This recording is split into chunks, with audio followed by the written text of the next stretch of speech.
السلام علیکم ورحمۃ اللہ وبرکاتہ۔ حضرت طاؤس کنز العمال کے اندر فرماتے ہیں کہ ایک شخص تھا، اس نے کوئی منت مانی،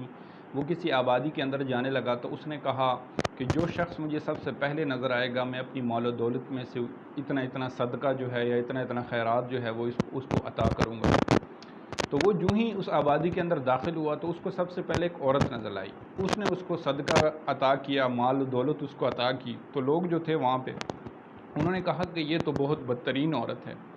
پھر وہ آگے گیا اور اس نے پھر ایک بندے کو دیکھا، اس بندے کو بھی اس نے مال و دولت عطا کر دی، تو لوگوں نے کہا کہ یہ تو بڑا بدترین انسان ہے۔ پھر وہ آگے گیا، پھر اس نے ایک اور بندے کو دیکھا کہ جو بڑا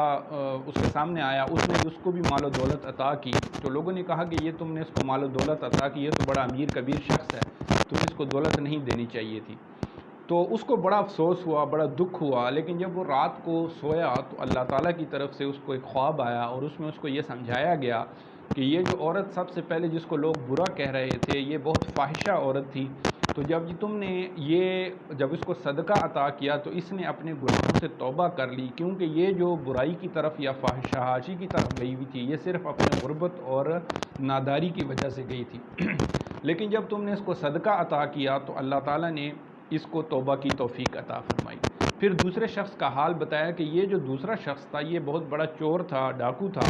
اور وہ یہ کام صرف غربت کی وجہ سے کر رہا تھا، لیکن جب تم نے اس کو دولت عطا کی، تم نے اس کو غنی کر دیا تو اللہ تعالیٰ نے اس کو یہ توفیق عطا کی کہ اس نے اپنے ان برے کاموں سے توبہ کر کے نیکی کی طرف مائل ہوا۔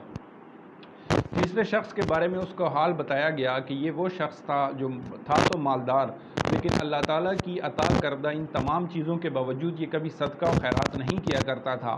تو اللہ تعالیٰ نے جب تم نے اس کو دولت عطا کی تو اللہ تعالیٰ نے اس کے دل کے اندر یہ بات ڈالی کہ اگر یہ بندہ صدقہ کر سکتا ہے تو اللہ تعالیٰ نے مجھے بھی اتنی توفیق عطا فرمائی ہے، اتنی دولت عطا فرمائی ہے، تو مجھے بھی کرنا چاہیے۔ یعنی وہ صدقہ و خیرات نہیں کیا کرتا تھا، لیکن جب اس نے یہ معاملہ دیکھا، اس دوسرے انسان نے اس کو دولت عطا کی، تو اس کو اللہ تعالیٰ نے یہ ہدایت دی کہ جو تمہیں نعمتیں عطا کی ہیں تمہیں اللہ کی راہ میں خرچ کرنی چاہیے۔ تو نیکی کوئی بھی ہو، کسی قسم کی بھی نیکی ہو، وہ انسان کو ضرور کسی جگہ پر ضرور کام آتی ہے۔ انسان کی نیکی کبھی بھی ضائع نہیں ہوتی، اس لیے ہمیں نیکی کرتے رہنا چاہیے، اچھوں پر بھی اور بروں کے ساتھ بھی نیکی کرنی چاہیے، تاکہ ہمارے لیے بھی بہتر ہو اور ان لوگوں کے لیے بھی بہتر ہو۔ شکریہ۔